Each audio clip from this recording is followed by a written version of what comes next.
And we're live, we're live. Hello, guys. Hello, everybody. Why my screen isn't sharing? 1 second, please. Sorry. Okay, that's it. That's it. Let me just. All right. All right. All right. So, hello, everyone. Hello, hello.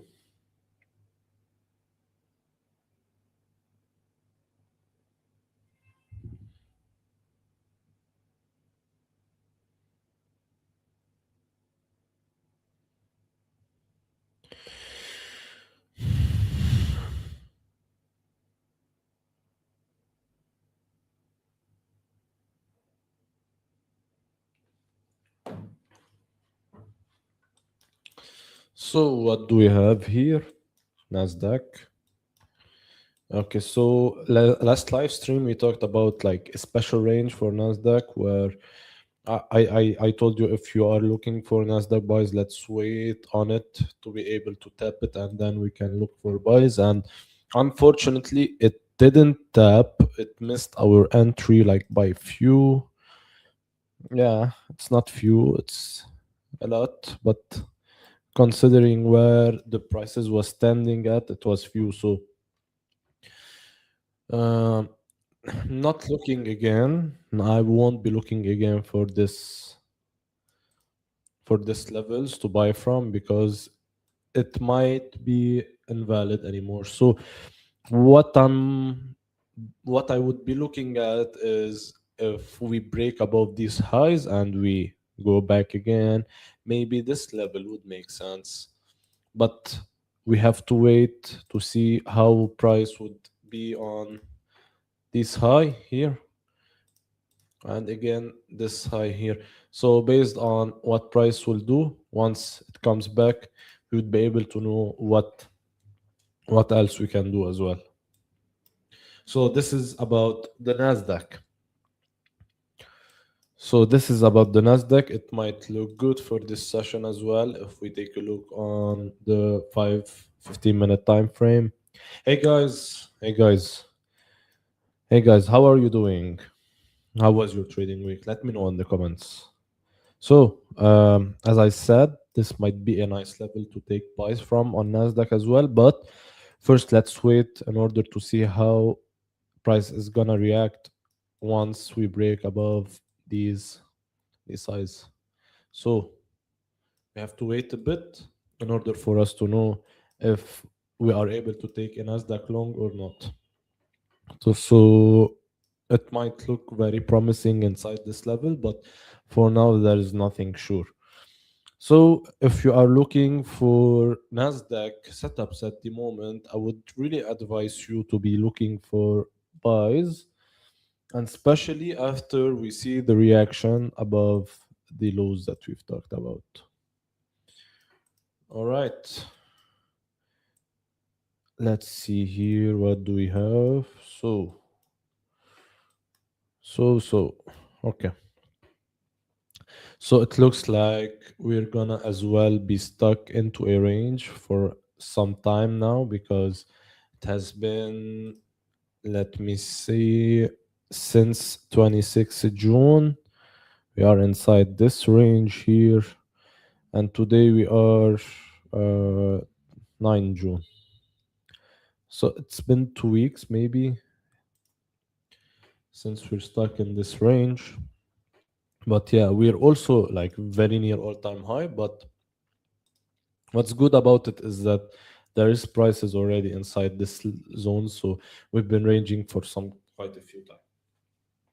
So Nasdaq looks one of the best price actions in the moment, especially if you're looking to pass and trade prop firms. I would definitely advise you to stick on one pair, and this pair would be Nasdaq. Due to how good it moves with price action, plus due to how it's currently moving for the last few weeks. Like if you have to compare, for example, Nasdaq with US 30, you would see a huge difference in price action. So if I open the US 30 chart here, and you are able to see that this was all-time high. We broke it. We weren't able to close the first time above it, which made price to push back down, and we broke the new all-time high again, and the same thing happened. But this time we were able to close about all-time high. It went up all-time high, small pullback, and again all-time high, and we broke down again. So I'm not sure if you know, but based on stats and based on like if you think about it a bit, usually when market is at all-time high, we see the most amount of either big payouts or the most amount of people breaching their accounts. So I would advise you, if you are not a high risk taker, or your strategy doesn't allow that, be aware when a certain pair is near all-time high or is at all-time high. So for the sake of the example you assert here, this is a very hard, this is a very hard pair to trade at the moment, because there is no previous levels that we might base our trade on. So for example, when we were at this level here, like the 52,900, uh, like price was never at this price. So you are not able to see previously what the buyers and sellers did at this point. You don't know where the price would go down. You are not able to trade huge breakout. Like you're able to catch small scalps breakout on all-time highs, and that's all you can do. That's all you can do.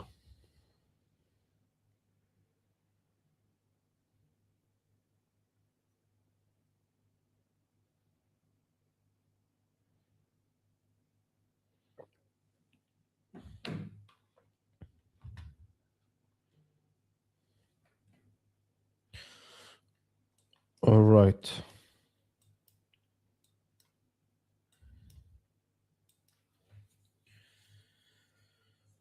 So this is related to the US 30. If we take a look at gold to see what gold did this week, and be aware, guys, of yesterday's escalation and the war that was happening. We'll see like how WTI moved because of the news, but um, but yeah, be aware of that because it might shake the market, and it's not looking very good at the moment. Was the negotiation mainly. So we might see a second wave of attacks between the two countries, which would definitely push markets to weird levels like we had the previous 2 3 months. So we will see actually, like in few we'll open up poly market and we'll check what do we have here. So our level that we talked about didn't hold. It tried too many times, but it wasn't able to hold, and it looks like we are back, and we will be moving as a downtrend again for gold. So I would be removing these levels because they're a bit useless at the moment, and what we would do is that we will have to wait. We will have to wait. So let's move this trend line here because we broke about the last low, and gold looks bearish again, even though there is news about war, which usually drive gold up. So if we see VTI, how okay, so as we can see here that it was the strongest push. It was the strongest push since war ended, as you can see here. So it was okay. So that's pretty much a big push up. So it started on 26th July. So this was today. All this was today. Let's just make sure. Okay, so the previous 2 days when negotiations started to fail, we saw a relatively big jump in VTI prices.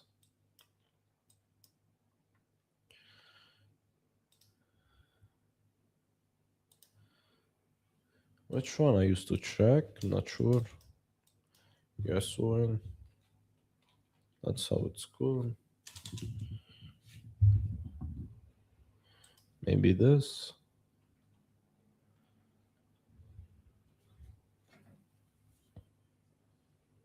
Yeah, it's this one. Oh,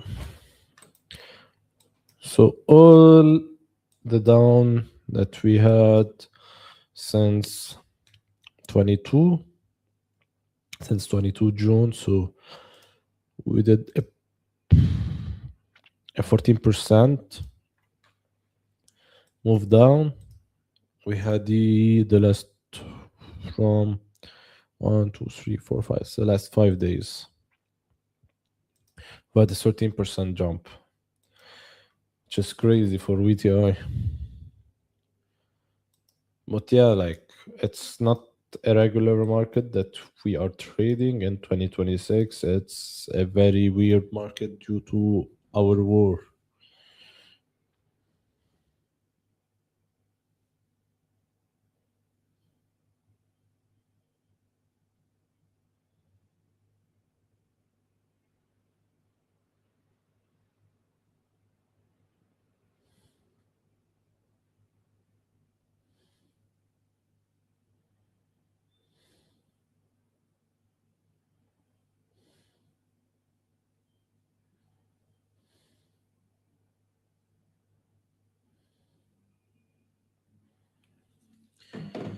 Yeah. So that's regarding VTI. That's that's sad because this what mainly affects everyday market and everyday life. So each trader are or each person, not necessarily traders, are getting affected of this war directly or indirectly. So hopefully this all ends. And by the way, just a small tip or a small like info about prop trading and this kind of market. So um, we saw a huge increase or a big increase in payouts once market started to shift again towards negotiations. It was an easier market to trade, and we had a bigger failure rate when war was breaking out. So what this means and what this means for you. So um, markets during war are a very hard market to trade on. So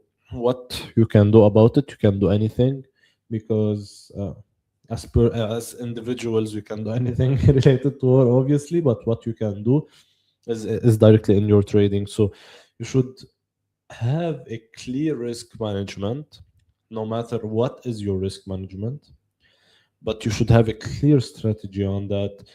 And that's mainly it. So you should put the rules about your risk management. For example, I will just give you a small example. So I'm not a big believer about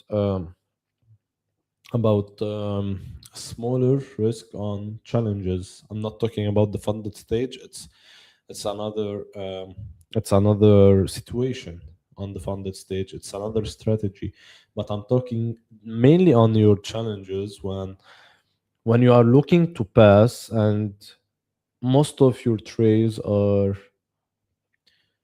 0.5% risk. It would depend on your strategy, but most of the traders, if they apply this small rule, they would be able to pass many challenges. So treat the challenge as a challenge and don't be afraid to fail 1, 2, 3 times before getting funded and getting your feedback plus a profit. So treat it as a business. So for example, don't be afraid to risk a bit more on the challenge phase than on your funded. And you usually find traders that apply this risk model to their trades have a bigger pass rate and have more chances to get a payout. So don't risk small on your challenge, and on these phases you should maximize your risk. maybe blow one to accounts before getting funded. That's totally normal. It's not it's not like you won't be getting your account passing it from the first time and getting your payout. It happens, but most of the times it doesn't. So what end up happening is that you should be able to risk a bit more, blow one, two, three challenge, get funded, be able to recover your fee back from what you've spent on challenges plus your profit. So on the funded stage, you should definitely not risk 1 2% as you're doing on the challenge phases, because on this level of your trading you are able to make money. Which you should do on this in this case is to risk 0.5 to 0.25% based on the trade, and try to risk 1 2 trades, make 1 2%, risk your payout, and do it again and again and again. So this is the smartest way in order for you to be able to make it into trading. So this is the small risk strategy that I see traders doing and being the most successful in. So don't be afraid to risk more on your challenge phases and risk less on your funded. Now, if we're talking about instant programs, it should be a different thing, but I'm talking about the 1 step and 2 step challenges. So this is something that you should keep in mind, because approaching prop firms should be different than approaching regular brokers, because on regular brokers, if you risk 1 2% on each trade and start risking 0.5 again, maybe this won't work out for you. But on prop firms, because of the way it's structured, is that you don't make money on the first 1 or 2 step. You start making money once you're funded, and you're paying a fraction of the price of the drawdown that you're getting. This idea of this saloon makes the mathematics behind it better for you. So what this means is that treat the funded as a broker account. Okay, so risk the same amount of money on most of your trades. Risk small. Risk risk on only good setups, especially only on good setups, even on challenges. But you got the idea. Like, risk small, try to get many payouts on like higher frequency, smaller percentage of your account. Because definitely, if hello, how are you?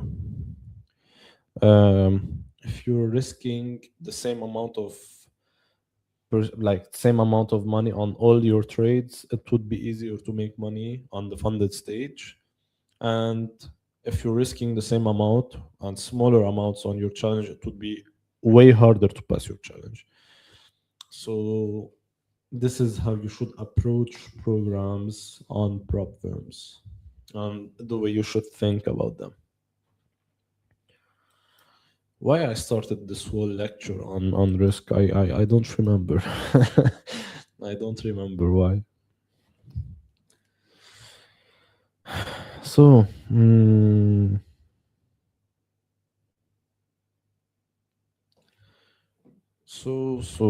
what do we have here? Let's get back to. So we saw everything. Let's check Euro USD pretty quick, even though I don't like to trade Euro. Hello, Rachayello Crypto. I think. Sorry if I mispronounced your name. How are you? How are you guys? How was your trading week? Let me know. Hopefully, it was a profitable week.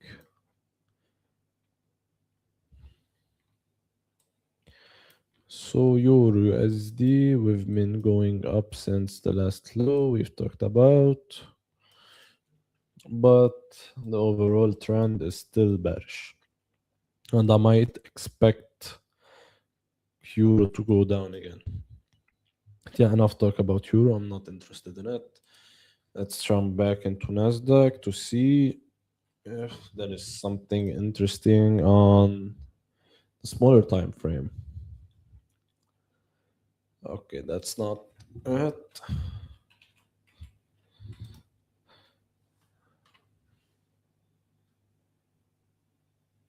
All right. All right, guys. Okay. So it has been pushing up. Let's check, as I said, the smaller time frame for a scalp opportunity, maybe, or something. So, yeah, it has been pushing up since the start of the live stream as well.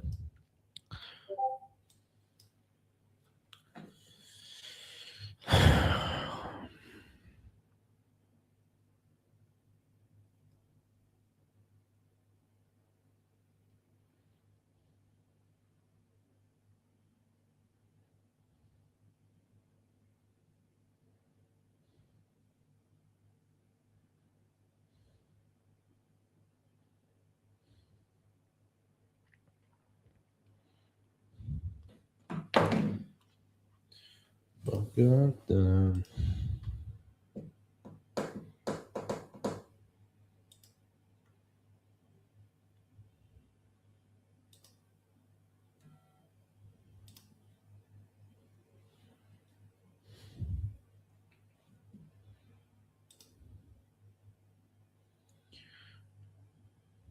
Mhm.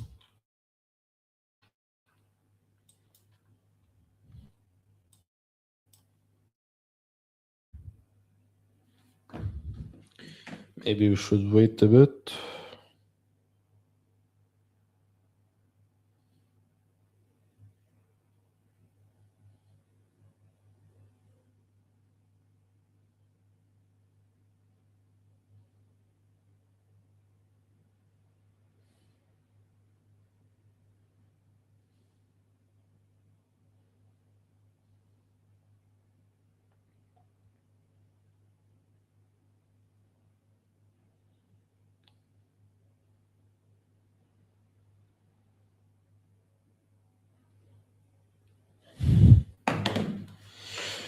So.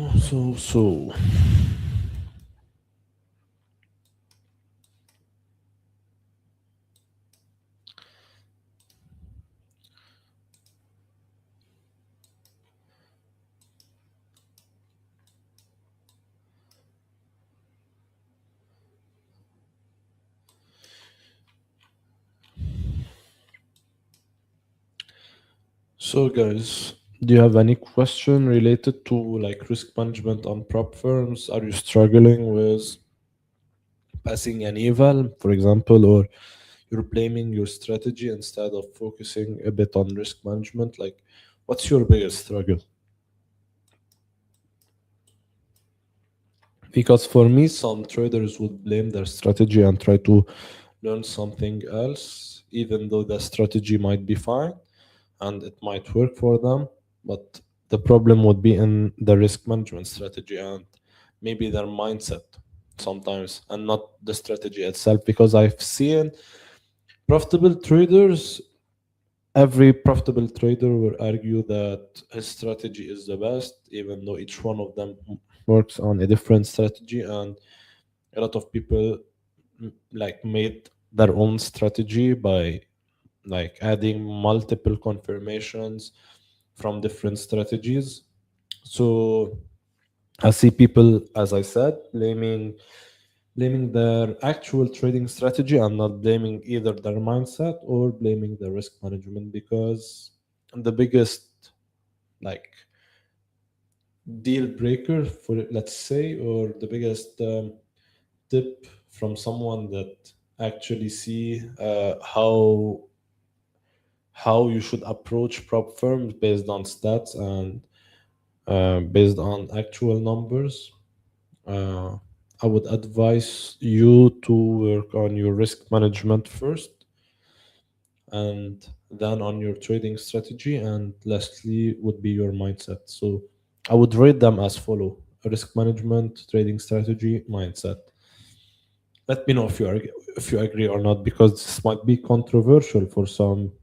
Some will argue that the most important thing would be your strategy, and no matter how much you risk, if you have a positive not risk to reward, a positive um, edge, it will work out for you. Like it doesn't matter if you're risking 1 or 2% per trade or 5 to 10. It's not the thing. The thing is how good your execution are. So I don't agree with that. I do agree that it's very important that you should work on it. Definitely, I'm not saying that you shouldn't, but risk management for me would be the thing that you should put more focus on because it's very underrated and it might be the thing missing for you to be able to be profitable and especially in prop firms and especially on prop firms on brokers as well on regular accounts but on prop firms it's way more important to focus on your risk management.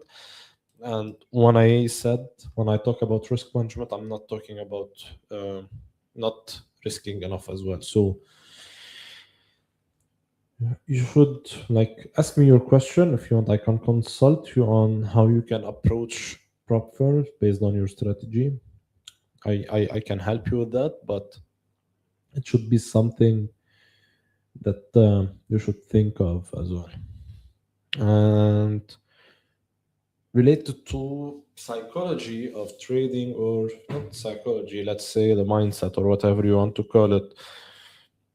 Mm, it's very hard to treat forex or trading, no matter what you're trading, stocks, forex, futures, options. It's very hard to treat them as a regular business because on regular business, for example, if you are not a service provider, for example, if you are a product provider, so you buy a lot of products and sell them. So you would invest money into actual thing that your money is still with you, no matter if you're selling or not, right? With trading, on the other hand, you could invest money that will just go away and you don't have it anymore. It's not like you've bought some products and they are still with you, but you're not able to sell them. No, it's not this way. It's literally that you would lose your money, which makes each trade even harder to properly manage due to having the fact that you might not see this money anymore, the money that you're placing on this trade. So most of people like find it a bit hard to be able to take a losing trade without going insane on revenge trading or risking a bit more money in the next trade to be able to recover the last trade that you lost. Like each person think of it in a different way, but in the end, over trading and over risking and your mindset might like even if your strategy is good, if you're over risking on things, like it might not work for you.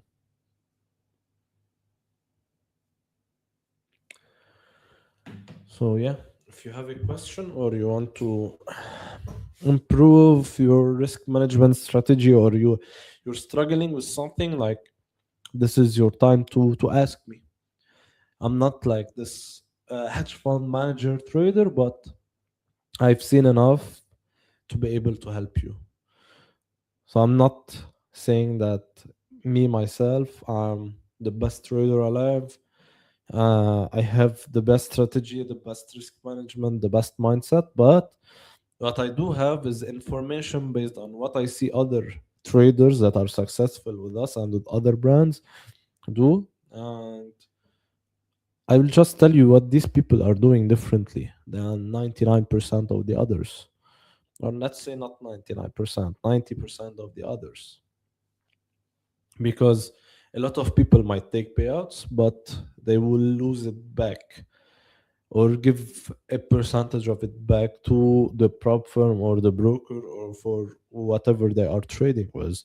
But for the people that are actually making money and getting this money home with them and like are investing the least on prop firms and getting the most out of these payouts, like these people, I can tell you what they are doing.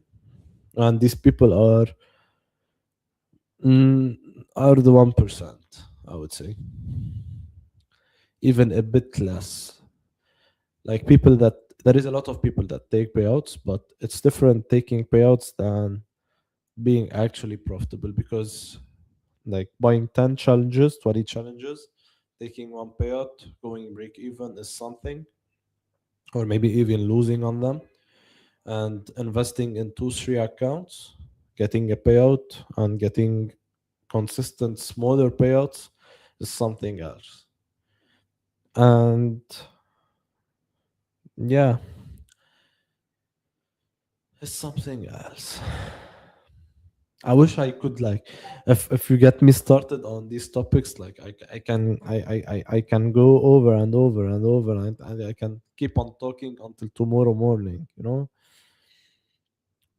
that's insane the amount of variations I see or we see in the market as traders.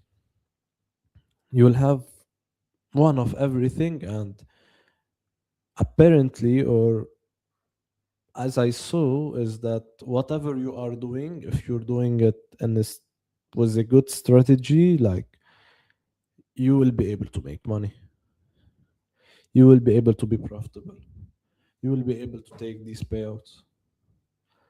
It's just that you should approach it in a smart way and in a different way, because the way most of the people will approach it,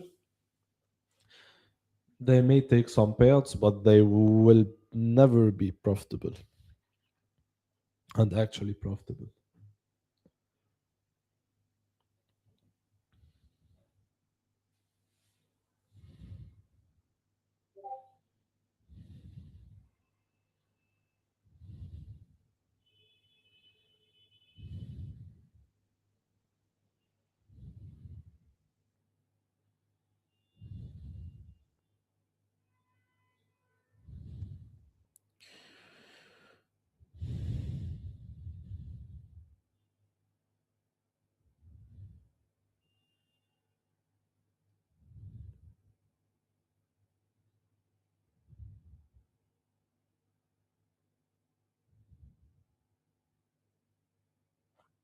So yeah.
I don't talk Russian. Sorry, guys. Sorry, guys. But yeah, if you want to ask it in, or let me translate. Let me translate. Oh, how can I? One second. So if I do this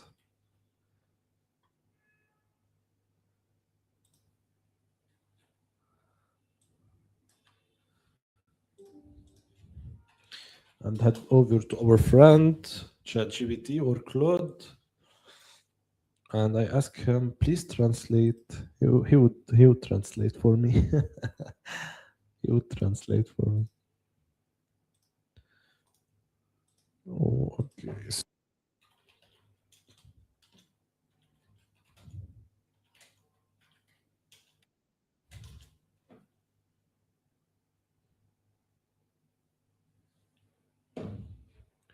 Hey, what are you doing? Or I think, what are you up to? Or in this meeting. So yeah. All good. I was just talking about risk management, about how you should approach prop firms, and if you have a question about it, like I'm here to help and to answer it. But for this session, I'm not sure that we will take any trade. It's not looking good for any of my setups.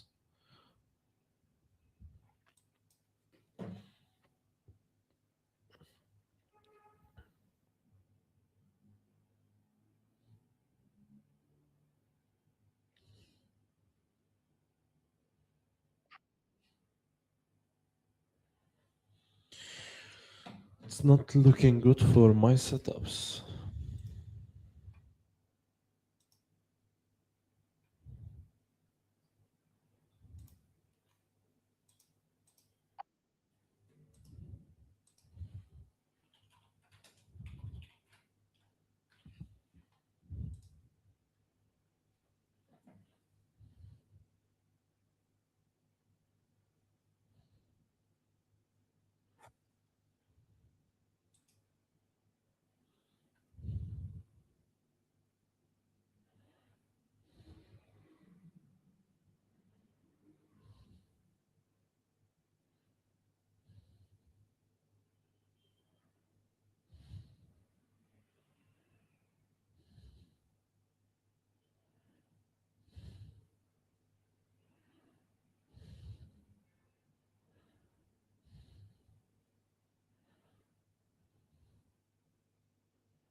So, guys, I think for this live stream, I will end it in few minutes. Um, I'm not gonna take any trade in this live stream.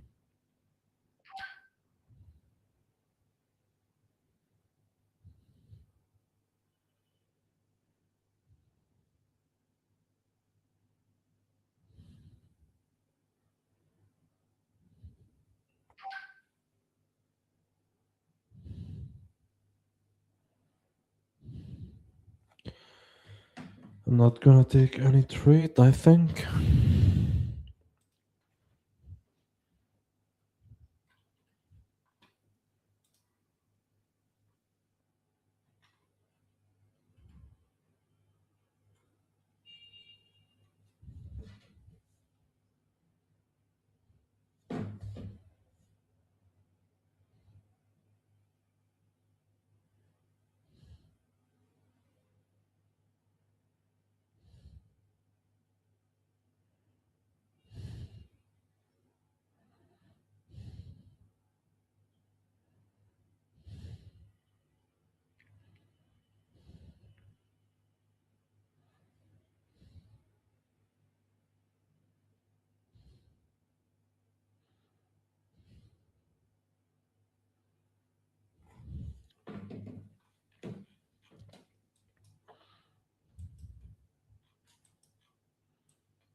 Yeah, by the way, guys, if you're new for the funded way, we have a 45% discount going for new users.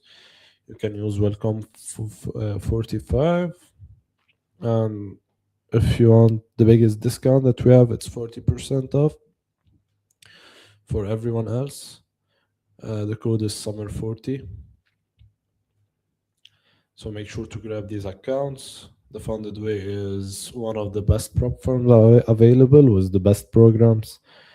Like you can find something that is suitable for you due to us having 8 different variations of the three main programs: the two-step, one-step, and instant. And you have We have zero payout denials as well. So you can search the whole web, ask everyone on Discord, ask every single one about their experience with the funded way, and you will see and you will know what kind of product and service we are offering. So don't sleep on these accounts. We're still Thursday. We still have today and tomorrow to trade. And yeah, this is it, I think, for this live stream. Yo, Ahmed Juriani, how are you? Are you a Jew or Armenian? I'm neither of these, man. I'm not a Jew and I'm not Armenian. Where are you from?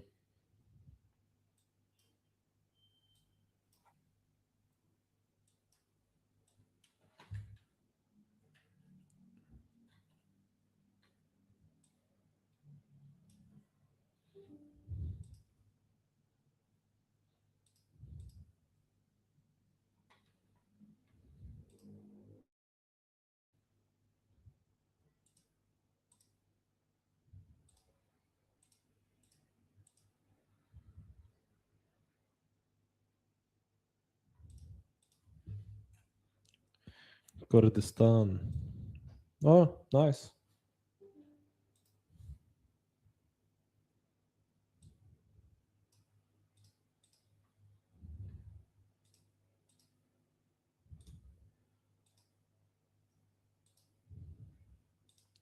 Are you trading with the funded way, Ahmed?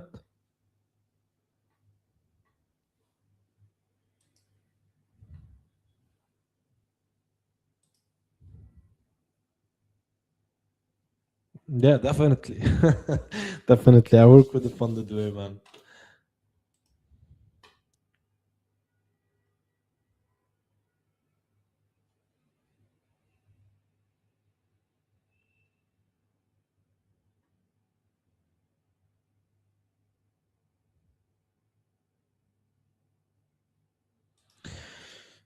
All right. All right. So it was nice meeting you, everyone, in this live stream. I wish you a good rest of the week. Hopefully, it was a good one for everyone. And don't forget our discounts. If you're new to for the funded for with the funded way, make sure to grab your welcome 45 discount. And I will see you guys on Monday. There is no more live stream for this week. And I wish everyone a good weekend starting today. So we'll see you guys. Have a nice one. Bye bye.